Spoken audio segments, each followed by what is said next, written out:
नमस्कार मु मानसी मोर एमएम्स किचन को मु समस्त को स्वागत करुच्ची। आज मु तैयारी करबा पई जाउची सोरिष साग, सेटा भी पुणी पंजाबी स्टाइल रे आउ पंजाबी मानकर सबठारु बेस्ट रेसिपी हिता है सोरिष साग सांगरे मका रुटी। आज मु सेमती पंजाबी स्टाइल रो सोरिष साग तैयारी करबा पई जाउची। ताहले आउ डेरी न करी चलंतु देखिबा मु ए रेसिपी टी किपरि तैयारी करची। एत नहीं 500 ग्राम सोरिष साग आउ 300 ग्राम पालंग साग, दुईटा जाक को मु भल भाव बाछिकी पानी रे 2-3 थर भल भाव धोई देइछि। एबे हाकू गोटे प्रेशर कुकर रे सबु देइकरी हमें सिझेबा। देखंतु मु प्रेशर कुकर रे सबु जाक साग को देई दिछि। अल्प टिके पानी देबे, बेसी नहीं, जस्ट गोटे छोट कप एतरे अल्प टिके लुण दे दिकरी याकू आमे 2टा हुइसिल आसीबा पर्यंत सिझे दबा। देखंतु हमर सोरिष साग और पालंग साग बहुत भल भाव सिझी जाइछि। एबे याकू गोटे ग्राइंडर जार रे देबा आउ जस्ट टिके आमे चले नबा, माने टिके बेसी चिकन करी बाटिबानी, खदड़ करी टिके बाटी देबा। देखंतु एबे मु ग्राइंडर जार रे नै जाइछि। एबे हाकू टिके बाटी देबा खदड़ करी। मतलब एटा मु बाटी करी नै जाइछि, बेसी चिकन हेइ नाही, टिके खदड़ अछि। एबे एही जार रे ही मु 3-4टी टमाटो माने पाखा पाखी 100 रु 150 ग्राम ओजन रो टमाटो को पेस्ट करि नेबा। टमाटो पेस्ट भी हमर रेडी हो जाइछि। एबे मु गैस रे गोटे कड़ाई बसै नेछि। सेतरे मु 3 रु 4 चम्मच सोरिष तेल देछि। आपण माने चाहिले घी मध्य नै परिबे बा अन्य कोनसी खाइबा तेल मध्य नै परिबे। तेल गरम हे गला परे एतरे गोटे छोटो चामच गोटा जीरा पकेइबा। जीरा को भलो भाबे फुटिबा पई छाडी देबा। एबे एतरे छोटो छोटो काटी की रखिथिबा 2टा रु 3टा कंचा लंका पकेइबा। आपण मन को जदी बेसी राग खाउथिबे ताले कंचा लंकार परिमाण को बढ़ाई पारिबे।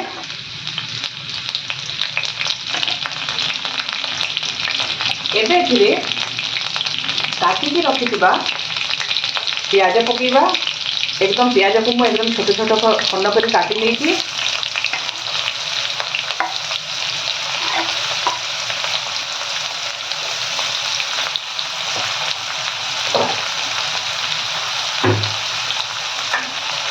सबको भल भाव आम भाजी देबा।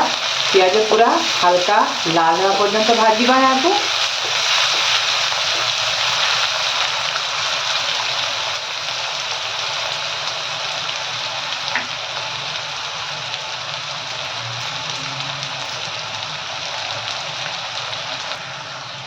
प्याज हमर गोल्डन ब्राउन कलर हो गलानी।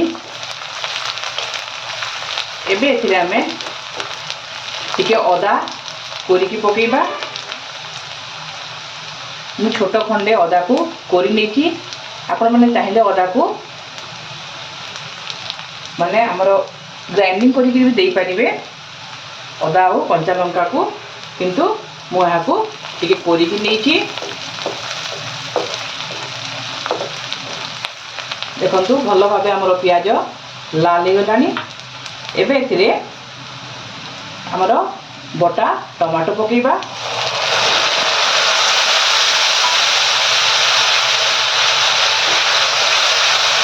सबको भल भाबे आमे कषि देबा।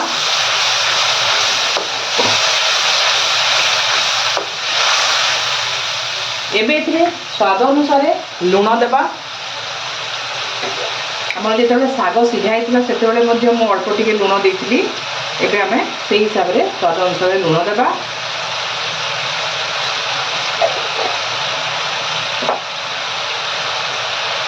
या को 2 रु 3 मिनिट भल भाबे भाजी नेबा बा हमर पूरा तेल छाड़िबा पर्यंत भाजीबा।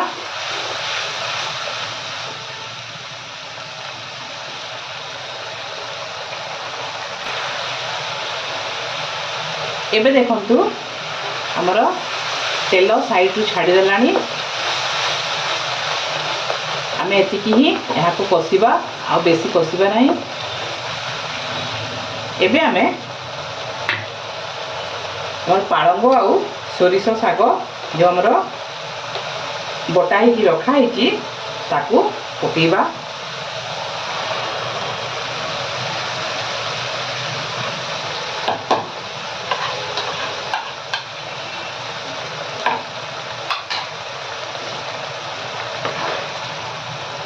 एबे सबको पूरा भल भावे मसला सहित मिसई देबा।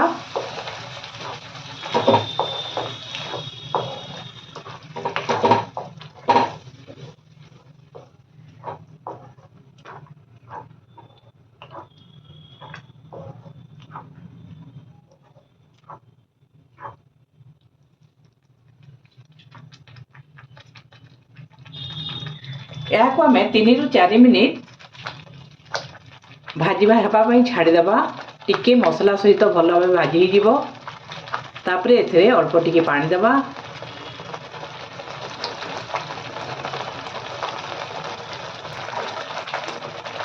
बेसी पानी आमे देबा नहीं। हमर जो बाउल रे साग बटा रखा हैतला मो सेथरे अल्प टिके हाफ कप पानी देकिरी ताकू भल भावे धोई देकिरी पानी को एथरे मिसे दोची।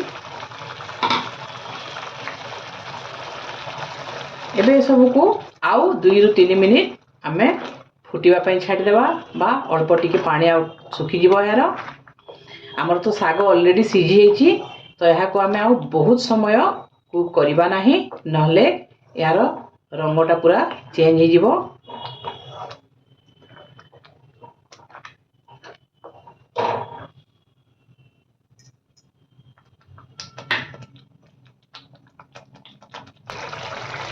एबे देखंतु केते बढ़िया भावे हमरो सागटा पूरा फुटुची आ यार सब पानी भी सुखी आसिलानी। एबे हमरो रेडी ही जेची सोरिष साग पंजाबी स्टाइल सोरिष साग।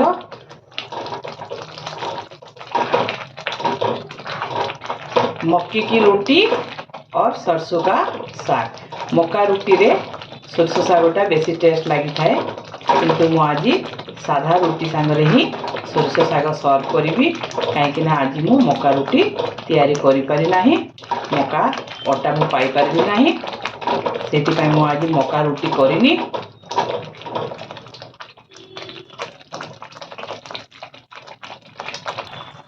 एबे एथिरे हमें गोटे छोट चामच गरम मसला गुंड पकेबा।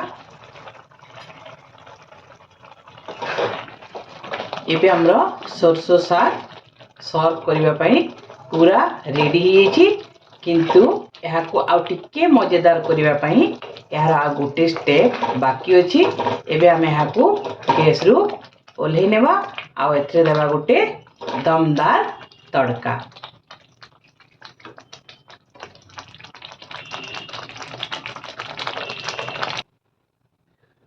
तड़का पई मु गैस रे गोटे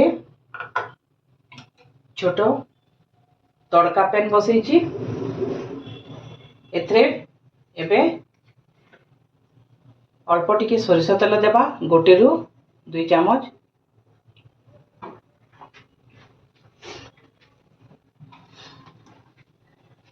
तेल को टिके भल भावे गरम हेबा पई छाडी देबा।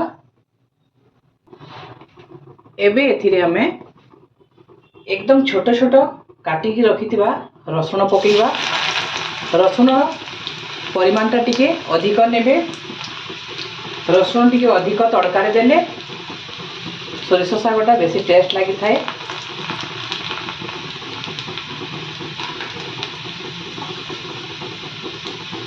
एबे एथिरे गोटे सुखिला लंका देबे।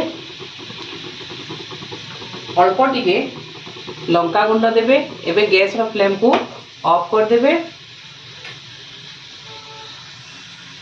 एबे हमें यही तड़का को जो हमर सोरिष साग बाढ़ी की रखी गोटे बाउल देख ता ऊपर हमें पकेबा। ଏବେ ଆମର ରେଡ଼ି ହେଇଗଲା ସୋରିଷ ଶାଗ।